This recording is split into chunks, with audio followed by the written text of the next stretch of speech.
Good morning, student. Let's start today's lesson from page number 188. Today we will study about planets one by one. All the planets revolve around the sun due to attraction of the gravitation between them and the sun. Student जितने भी planets हैं आपको पता है वो सब क्या करते हैं, सन के अराउंड रिवॉल्व करते हैं, चारों ओर चक्कर लगाते हैं।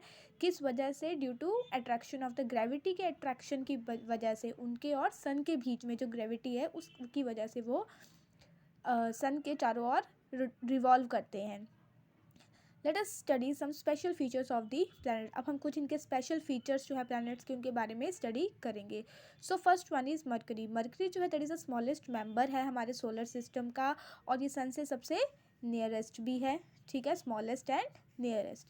Named after the Roman God the planet. ये जो मरकरी का नेम है वो एक रोमन गॉड के नेम के आफ्टर रखा गया।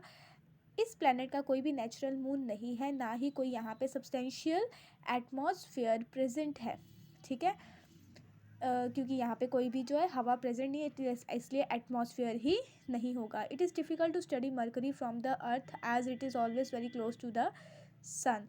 इसको जो है स्टूडेंट्स मरकरी को स्टडी करना बहुत ही डिफ़िकल्ट है अर्थ से, क्योंकि ये सन के जो है वो बेहद करीब है। It revolves in an elliptical order and is made up of the rocks and metals. ये स्टूडेंट इलिप्टिकल ऑर्बिट मैंने कल भी बताया था, इस तरीके के ऑर्बिट में, इलिप्टिकल इस शेप के ऑर्बिट में जो है ये रिवॉल्व करता है और ये चट्टानों और मेटल से, धातुओं से बना हुआ है। मरकरी का जो सरफेस है वो अनइवन है with the huge craters. Craters means बहुत सारे खड्डे हैं बड़े बड़े। जो टेम्परेचर है मरकरी का वो वेरी करता है 450 डिग्री सेल्सियस से -170 डिग्री सेल्सियस। इतना जो है 450 ये ड्यूरिंग डे होता है और इतना during night. There is no possibility of life on the Mercury. अब क्योंकि मरकरी के ऊपर कोई एटमॉस्फेयर नहीं है इसलिए वहाँ पे कोई भी लाइफ पॉसिबल नहीं है। और स्टूडेंट ये जो फिगर है ये मरकरी की आपको दिखाई हुई है। उसके बाद है वीनस। वीनस जो है वो सेकेंड इनर मोस्ट हॉटेस्ट। इसकी फीचर क्या है स्पेशल? ये हॉटेस्ट है और प्लेनेट है स्टूडेंट। यहाँ पे जो डे टेम्परेचर होता है ये 484 डिग्री सेल्सियस होता है और एक बहुत ही ब्राइट प्लेनेट है। इसको हम इवनिंग स्टार भी बोलते हैं क्योंकि इसकी ब्राइटनेस की वजह से, और ये हमें लेट इवनिंग्स में जो है इजीली नाइट स्काई में नज़र भी आता है। वीनस जो है was also called the twin sister of the earth. Venus को जो है ट्विन सिस्टर ऑफ द अर्थ कहा जाता है क्योंकि ये अर्थ के क्लोजेस्ट प्लेनेट है, ठीक है, और इसका जो साइज़ है वो अर्थ के ट्विन सिस्टर स्टूडेंट इसलिए कहा जाता है क्योंकि ये अर्थ के जो है बहुत ही क्लोज है और इसका जो साइज़ है वो भी अर्थ से के बराबर ही है। It is difficult to observe the surface of the Venus from the earth. और इसका जो सरफेस है वो is almost the same size as that of the earth. It is difficult to observe the surface of the Venus from the earth. अर्थ से Venus का जो surface है वो ऑब्जर्व करना बहुत ही मुश्किल होता है as it is always surrounded by a thick layer of the clouds which rapidly spin due to constant thunder storms. क्योंकि ये जो है हमेशा ही बादलों के थिक लेयर से घिरा रहता है which rapidly spin due to constant, जो कि जो है लगातार थंडर स्टॉर्म्स की वजह से स्पिन करता रहता है, ठीक है, इसलिए इसको जो है ऑब्ज़र्व करना बहुत ही मुश्किल होता है।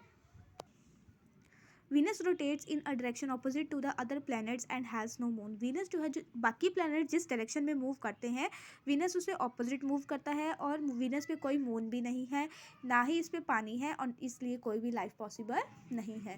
Third planet that is our अर्थ।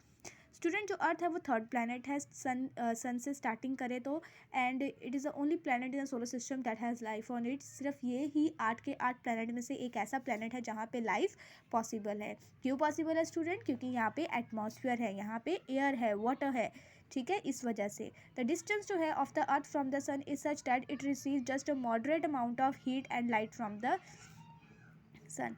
जो डिस्टेंस है अर्थ का सन से वो इस तरीके से है कि यहाँ पे जो सन की लाइट और हीट है वो एक मॉडरेट अमाउंट में, मॉडरेट मतलब ना ज़्यादा कम ना ज़्यादा ज़्यादा रहती है, ठीक है, ठीक अमाउंट की लाइट जो है वो हीट एंड लाइट सन की आती है। जो एटमॉस्फेयर है अर्थ का, वहाँ पे ऑक्सीजन प्रेजेंट है जो कि एक लाइफ का बहुत ही इसेंशियल ज़रूरी कंपोनेंट है, as well as a constant requirement of life. और ये जो है लाइफ की जो है, लाइफ के लिए जो है कांस्टेंट एक लगातार ज़रूरत है हमारी, ठीक है, that is a constant requirement. जो एटमॉस्फेयर है अर्थ का वो हेल्प करता है in maintaining a moderate temperature range during day and night. जो एटमॉस्फेयर है स्टूडेंट्स अर्थ का, वो मदद करता है कि अर्थ का जो टेम्परेचर है दिन रात वो मॉडरेट रहे, ठीक है।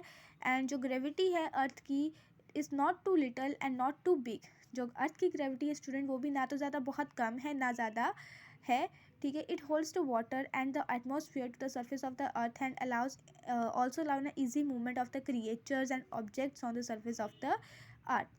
स्टूडेंट यहाँ पर पानी है अर्थ के सरफेस पे, एटमॉस्फेयर है, और इसके अलावा जो अर्थ है अपने ऊपर क्रिएचर्स को इजीली मूव करने में अलाउ करती है, ठीक है। एंड जो भी ऑब्जेक्ट्स है इसके सरफेस के ऊपर हर कोई जो है इजीली जो है इसके ऊपर मूव कर सकता है।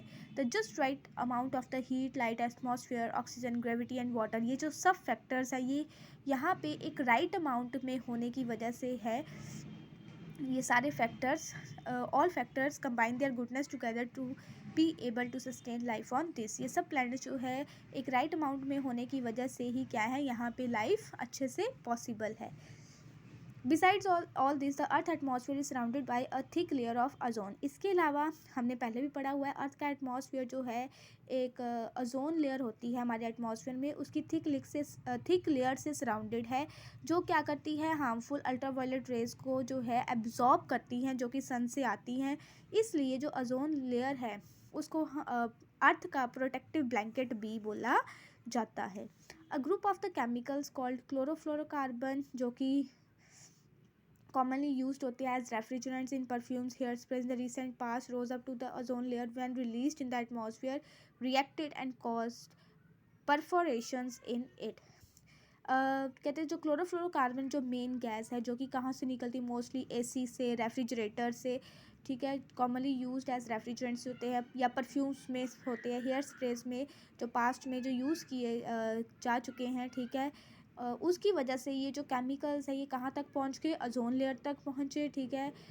जब इनको एटमॉस्फेयर में पहुँचे ये रिएक्ट हुए और इन्होंने ओजोन लेयर को क्या किया, ख़राब किया। The atmosphere of the earth had started getting polluted with the ultraviolet rays. जिससे क्या हुआ स्टूडेंट्स, अर्थ का जो एटमॉस्फेयर है यूवी रेज से जो है पॉल्यूट होना शुरू हो गया, जिसकी वजह से स्टूडेंट कैंसर की जैसी प्रॉब्लम्स जो है ज़्यादा बढ़ गई। द साइंटिस्ट जो है all over the world realize the gravity of the situation and for the past few year the use of CFC in cosmetics and as refrigerant has been banned. और इसी वजह से जब साइंटिस्ट को ये चीज़ realise हुई कि इसकी वजह से जो है हमारी यहाँ यूवी रेज पहुँच रही हैं इन सब केमिकल्स का यूज़ करने से, तो इसलिए कॉस्मेटिक्स के अंदर एज अ रेफ्रिजरेंट जो है इस CFC को बैन कर दिया गया। जो गुड न्यूज़ है वो ये है कि जो ओजोन लेयर है perforations have started getting patched up and the scientist expect it to get completely repaired in the coming 15 years or so. Good news students ये है कि जो ओजोन लेयर की जो ख़राबी हुई थी है उसको अब पैचअप कर दिया गया है साइंटिस्ट ने वर्क करके, एंड साइंटिस्ट जो है एक्सपेक्ट करे हैं it to get completely repaired. अगले 15 सालों तक जो है ये लगभग अच्छे से कम्प्लीटली जो है रिपेयर हो जाएगी, ठीक है। We should use the cosmetics and perfumes whose labels read as ozone friendly, eco friendly, bio friendly etc. Student ये एक इम्पॉर्टेंट बात है, जो भी कॉस्मेटिक या परफ्यूम यूज़ करते हैं कि हमें सिर्फ वही कॉस्मेटिक या परफ्यूम यूज़ करने चाहिए जिनके ऊपर लेबल में ये लिखा हो ओजोन फ्रेंडली, इको फ्रेंडली और बायो फ्रेंडली, ठीक है। बिकॉज इनसे जो है ओजोन को कोई ख़तरा नहीं है, ठीक है। सो स्टूडेंट्स आप पढ़ रहे हो, ठीक है, सो आपको इस चीज़ का स्पेशली ध्यान रखना चाहिए और अपने पेरेंट्स को भी इस बारे में अवेयर करना चाहिए। सो यहाँ तक स्टूडेंट्स आप इसको रीड आउट कर लेना, ठीक है।